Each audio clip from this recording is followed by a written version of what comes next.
Greetings from Mesa View United Methodist Church of Albuquerque, New Mexico. We hope this message will be meaningful and relevant to your life and your relationship with God. We invite you to join us for worship on Sunday mornings. Our traditional service is at 8:30 a.m. and at 11 a.m. we gather for contemporary worship.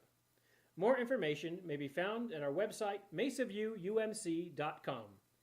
Now may you be blessed through the reading and hearing of God's holy word. And our gospel reading comes from Mark 8, verses 27 through 38. Jesus went on with his disciples to the village of Caesarea Philippi. And on the way, he asked his disciples, "Who do people say that I am?" And they answered him, "John the Baptist, and others Elijah, and still others, one of the prophets." He asked them, "But who do you say that I am?" Peter answered him, "You are the Messiah." And he sternly ordered them not to tell anyone about him. Then he began to teach them that the Son of Man must undergo great suffering and be rejected by the elders, the chief priests, and the scribes, and be killed, and after 3 days rise again. He said all this quite openly, and Peter took him aside and began to rebuke him. But turning and looking at his disciples, he rebuked Peter and said, Get behind me, Satan, for you are setting your mind not on the divine things, but on human things." He called the crowd with his disciples and said to them, "If any want to become my followers, let them deny themselves and take up their cross and follow me. For those who want to save their life will lose it, and those who want to lose their life for my sake and for the sake of the gospel will save it. For what will it profit them to gain the whole world and forfeit their life? Indeed, what can they give in return for their life? Those who are ashamed of me and my words in their adulterous and sinful generation, of them the Son of Man will also be ashamed when he comes in glory of his Father with the holy angels." This is the word of God for the people of God. Thanks be to God. So if you haven't already been using it, I invite you to take out that blue scripture insert. On the back is a place to write things to remember from today's service, so I invite you to make use of it during today's message. Today marks our halfway point in our series on the Gospel of Mark, and appropriately enough, today's passage in the 8th chapter also represents about halfway through the Gospel itself. And not just because Mark has 16 chapters, but more importantly, because Peter's confession that Jesus is the Messiah and what comes after marks a shift in emphasis in the gospel. The chapters leading up to this have been about the call to discipleship and what discipleship looks like. And after Peter's confession, we get a shift, changing and marching towards Jerusalem and the Passion story. It's been said that Mark's gospel is really a passion narrative with a long introduction. And if you look at what Mark's emphasis on, we have 10 chapters covering 3 years of Jesus' ministry, and then the last 8 chapters are on Jesus' last week. So clearly, the Passion story is of primary interest to Mark. So the first chapters that we find then in Mark set up what we are to see to come in the Passion story. Just hopefully like the first 3 weeks that we've been covering on the Gospel of Mark have established some groundwork for us to then build for what comes in the Passion narrative. And I know I keep saying that the Gospel of Mark is about discipleship and about the cost of discipleship, and yet I don't think I've proven that point to you yet. But hopefully, again, I've built a framework now we can begin structuring what it is that Mark and what Jesus is talking about and how the disciples are set up as foils for what discipleship doesn't look like, in order to see what we should be then doing ourselves. And we'll build on that on the next couple of weeks. But before we dig into today's passage and Peter's confession about Jesus being the Messiah, we do need to take a step back to some passages that come immediately before this confession of faith, because once again, Mark has set up for us what we should expect from this confession as well as what comes immediately after this passage. Now, the disciples in the chapters leading up to this have seen Jesus heal lots of people. Often we're told that they're being healed it's because of their faith. He's also sometimes cast out demons or controlled other spirits. He's calmed the seas several times. He's fed first 5,000 and then 4,000 people. And yet, the disciples, even though they're getting private instruction from Jesus on what's taking place, the disciples still don't get it.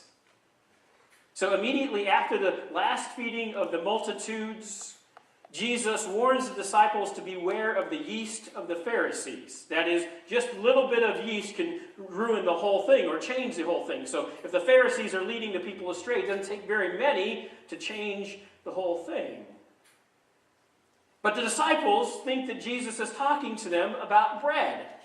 And they say, he's saying this to us because we don't have bread. And Jesus does a sort of a face plant in his palm. That's what I imagine. It doesn't say that. Because he says, why are you talking about bread? Do you still not perceive or understand? Do you have eyes and fail to see? Do you have ears and fail to understand? Or to fail to hear? Do you not yet understand? Then immediately they encounter a blind man. And this is an unusual healing for Jesus. Because first, the man is not healed because of his faith, or at least that's not what we're told. And it's a two-part healing. First, Jesus lays hands on him and asks for healing to come upon him to return his sight. And he asks the man, can he see? And the man says, I can see people, but they look like trees walking. That is, the seeing is not yet complete. He can't actually make out what's truly taking place. So Jesus lays hands on again. And then we're told that the man sees everything clearly. Then they make their way to Caesarea Philippi, an important change, and we'll get to in a moment why that's an important location for them. And then Jesus asks the disciples about who he is. And how many times does he ask, how many questions does he pose to the disciples?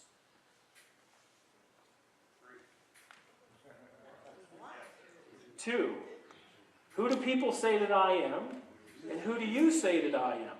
So we've just had a blind healing story in which it takes twice for them to get to seeing clearly. And then Jesus asks the disciples 2 questions about who he is. They don't quite see clearly yet in saying what other people are reporting. But then Jesus says, who do you say that I am? And Peter says, presumably answering for all the disciples, you are the Messiah. Now, this is the first time since the opening line of the Gospel of Mark, in Mark 1:1, in which any proclamation about Jesus being the Messiah has been made. And Peter is the first human in the story of the characters to make any special claim about Jesus. Now, in Mark's gospel, there are spirits and demons talking all the time about who Jesus is, about him being the Son of God. But no human ever makes that claim. And even more of us are familiar with Matthew's accounts of Peter's proclamation, in which Peter says, you are the Messiah, the Son of the living God. That's what we sort of often hear as the response. But in Mark's gospel, that claim of Son of God is only made by the demons until the cross, when the Roman centurion, after Jesus dies, says, surely this man was the Son of God. So demons and Gentiles understand who Jesus is, but no one else. Except Peter makes this claim that he is the Messiah. And again, this happens in Caesarea Philippi, a Roman city. It's the town from which Philip, who's Herod the Great's son, rules his area of Palestine. And so what Peter is saying here is not just a proclamation of faith, it's also a political statement. It's saying that Caesar and his political appointees are not actually in charge. That Jesus, the Messiah, is the true ruler. And so then we might think that by making this statement, and Peter seeming to finally get it, that he'd be rewarded for this statement. But first, Jesus tells the disciples, don't tell anyone about what you just said. Now this has become known as the Messianic secrets. That Jesus wanted to keep his true identity hidden until after his death. And so if you're reading gospel accounts, especially about Mark, you'll have lots of scholars who are talking about the Messianic secret. Except that when you actually read the gospel, it doesn't hold up. And we'll cover this more when we look at Mark's resurrection story. But the only people who seem to be quiet about who Jesus is are the disciples. Everyone else can't keep their mouth shut. Which again sort of marks what does it look like to be a disciple. And so it becomes very clear that even with Peter's declaration, he doesn't truly understand who Jesus really is or what Messiah means. Peter thinks he knows what it means, but he truly doesn't get it. Because we're told that then Jesus calls the crowd to them, and he says that the Son of Man must undergo suffering and be rejected and killed and then be raised on the third day. We're told he says this quite openly. Not very secret if you're telling everybody who you are and what's going to happen. But Peter doesn't want to hear that story because that's not what the Messiah means to him. And so we're told that he pulls Jesus aside and rebukes him. Now the Greek word that's being used here for rebuke is the same one Jesus uses when he rebukes, he silences the demons. So this is not just a quiet, why don't you just shh. This is Peter rebuking him as Jesus rebukes the demons. But then Jesus rebukes, same Greek word, Peter, and tells him, get behind me. You're focusing on the things of man, not on the things of heaven. That he's concerned about his own issues and not the issues of God. And it's what precedes that rebuke that's the most important part of here, because it says, get behind me. Now, if Peter is not behind Jesus, then where is he? He's in front of him. Now, the mama duck knows this situation is going to go very well, right? If you're going to follow somebody, you can't be in front. And so immediately Jesus says to Peter, get behind me. And if anyone wants to be my followers, let them deny themselves and take up their cross and follow. A more literal translation of this would be, if anyone want to follow behind me, let them deny themselves and take up their cross and follow behind me. That is, then he says, if you want to save your life, you must lose it. And what will it profit you if you gain the whole world, but you lose your life? And so then we can jump forward to the Passion story, in which Judas tries to gain the world, tries to gain wealth by betraying Jesus. And just at the time that Jesus is answering to the Jewish leaders about whether he is the Messiah, he says, I am. Peter is on the other side of the wall saying, I am not, when he's asked if he is the disciple. He's trying to save his own life while Jesus is losing his life. So there are 3 passion predictions in the Gospel of Mark. Each one increases in detail, and each one comes with a teaching immediately after about what it means to be a disciple. What we heard this morning was the first of those passion predictions. And what follows then is to pick up your cross, and if you try to save your life, you will lose it. In order to gain life, you must be willing to lose your life.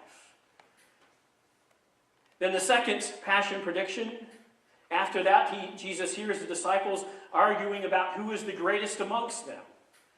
And Jesus says, whoever wants to be first must be last and servants of all. Then the third passion prediction comes, and then James and John come to Jesus and ask Jesus for a favor, and Jesus says to him, what is it that you want me to do for you?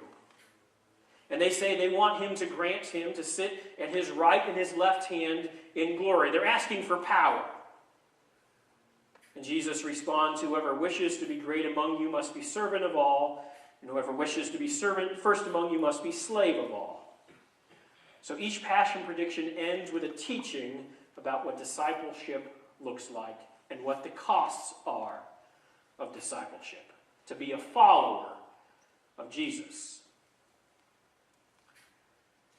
Now, starting at chapter 8, from where we ran to the beginning of chapter 11. Chapter 11 begins the Passion story with Jesus' triumphal entry. We have these three passion predictions taking place. It's normally seen as sort of a complete unit.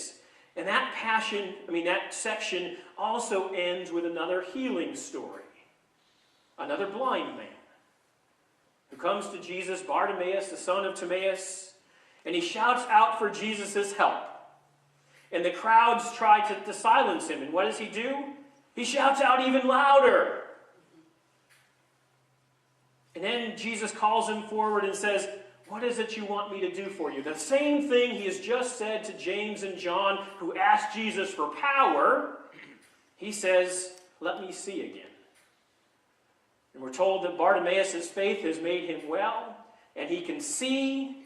And what does he immediately do as soon as he can see? He follows Jesus. His healing is complete. He can fully see what it means to be a disciple. He's understood the teachings that come. Even when he's told to be silent, he shouts out even louder, calling for Jesus. He has sight, whereas the disciples are still blind. And so for us, when we hear Jesus making these passion predictions, he says, whoever, or if someone wants to do something, we should hear that as insert your name here. If you, Amy, want to be a disciple, if you, Dave, want to be a disciple, if you, Dee, want to be a disciple, this is what you have to do. If you want to be a follower, if you want to be first, if you want to be great, if you want to save your life, here's what that takes. But that all starts with a question. Who do you say that I am? And remember, it's not what others say about Jesus. As important as that might be in learning about our faith and growing in our faith, it's what we say about who Jesus is. But that's just the start. Because I think this is where the modern church has gone wrong, is that if we think that people just accept Jesus, or you say some prayer, you say some magic words, you're all done. Right? That's all it takes. You're saved, you're done, it's all over. But that confession of faith, Jesus says, is just the beginning. Who do you say that I am? And then he says, if you want to follow me, first get behind me, and then pick up your cross. Because if we don't see that, then what we're practicing is cheap faith. That's what Dietrich Bonhoeffer called it. He said, cheap grace is grace without discipleship, grace without the cross. Which again means, and this has been repeated throughout as we've been looking at Mark, and it's really found in all the Gospels, is that even claiming a religious upbringing, saying the right words, sometimes even doing the right religious actions, does not actually mean you're a disciple. You're not truly following. Because there were lots of religious people who thought they were good, and Jesus says, no, you don't understand. It's about picking up your cross and following Christ. It's not about walking side by side with Christ. It's not walking in front of Christ, it's walking behind. I said before, we all like to say we serve God, but most of us would like to do that in an advisory capacity. But Jesus says, get behind me. Now, we've tended to metaphorize the cross. And so we'll talk about that coworker that we don't really like, or that family member we really can't stand, and we say, well, I guess that's just the cross I have to bear. Or we'll talk about an illness or suffering or disease, the thorn in our side, as Paul calls it. We say, that's the cross I have to bear. But that's not what Jesus is talking about here. When people heard this in the first century Palestine, the cross was not a piece of jewelry. It was a form of execution that everyone saw every day as they entered or left a city. It was a form of torture and death used exclusively by the Romans for people that they consider politically subversive. For those who posed a challenge or a threat to the Roman Empire, either directly or indirectly, and needed to be made an example of. Because in Rome, in the empire, Caesar alone claimed lordship. Also known as the Son of God. In fact, most of the titles that we give to Jesus are titles also claimed by the Roman emperor. And so to make a proclamation of faith, to call Jesus Messiah, Lord, Son of God, was to challenge the authority of Rome. In addition to making a proclamation of your faith. And notice that Jesus does not say, take up your sword and follow me. He says, take up your cross. And at the time that Mark is writing down his gospel, roughly 67 to 70, best guess, is the time of the Jewish revolts in Jerusalem, leading to the Romans destroying the temple. Hundreds of thousands of Jews being killed, Palestine being wiped out. And there were lots of calls to pick up a sword to challenge the Roman imperial authority. But Mark's writing Jesus saying, pick up your cross and follow me. But to simply claim Jesus as Messiah, to claim that the kingdom of God has come near, is to threaten society. And it's to say that this is an adulterous and sinful generation. So all the things we hear about, the government's turning from God and people are getting worse, same thing happened in Jesus' time, right? Nothing new. There's nothing new under the sun. Scripture also says that. But to challenge the status quo, to challenge the powers and principalities, those powers and principalities will strike back because they like the status quo. And they want to keep their power and prestige and money. Now, Mark does not suggest or even say that suffering and death are God's will. Nor does he call us out to imitate the martyrs. But he says it is a consequence of living an all-encompassing life of love that loss and persecution and even death are possible. That those who seek to bring justice and peace and love into the world are often victims of the violence and injustice they are calling out. Just think of the martyrs of our own time.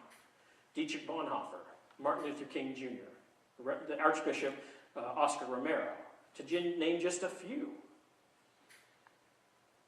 Additionally, this call to the cross and to suffering is not only a call to an ascetic lifestyle or self-denial, but instead it's a call to find life, to find healing and wholeness, to find a community in which to live,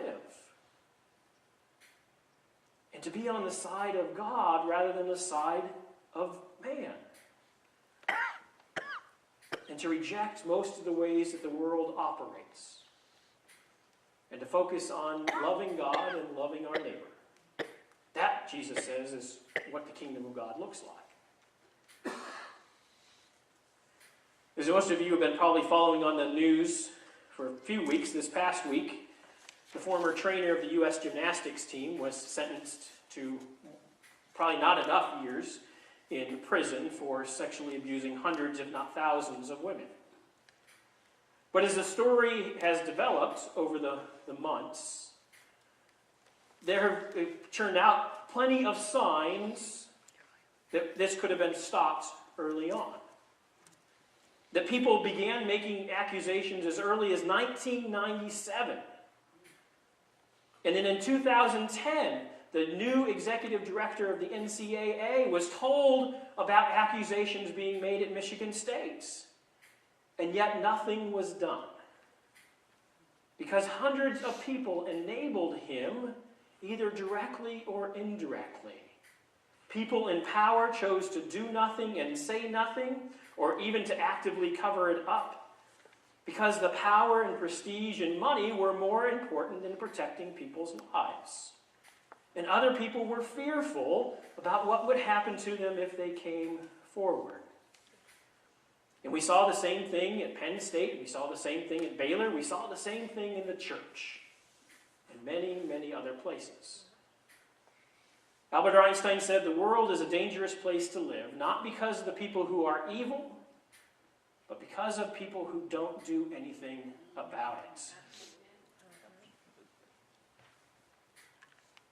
And I know I keep harping on this, but this call to discipleship that we see in Mark says, regardless of the consequences, you have to stand up and do the right thing.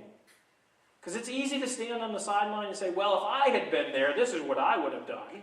I would have stood up. I would have stopped it.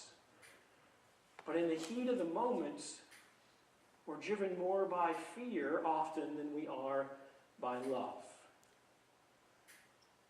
So where are we being called and challenged in our lives where we could make a difference? Where we could change a life, where we could right a wrong? Where are we being called in our lives to challenge the culture of violence and consumerism and self-interest in our country? Where are we being called to be forces for justice and righteousness? Where are we being called to pick up our cross and to follow? And what are the possible consequences when we do that? Because Jesus doesn't want to have us walk into this without knowing what could happen. He's not calling for naivety, being naive about this, or being ignorant about it. He wants us to know what the consequences are before we start this journey. He wants us to know that when we call out what we see in the world, that the world will often strike back. Because the world acts through fear. And we are called to act through love. And love casts out fear. And what Jesus says is that we will be known not because we proclaim Jesus as Messiah or Lord, because we show up in church on Sunday, or we put a Jesus fish on our car. Jesus says we will be known as our disciples of God because of the love that we show to the world. Because we are willing to lose our lives, we will gain them. Because we are willing to be the last of all, we will be first. Because we are willing to be slave to all, we will be the greatest. We are being called to pick up our cross and to follow. How often? Daily. I pray that it will be so, my brothers and sisters. Amen.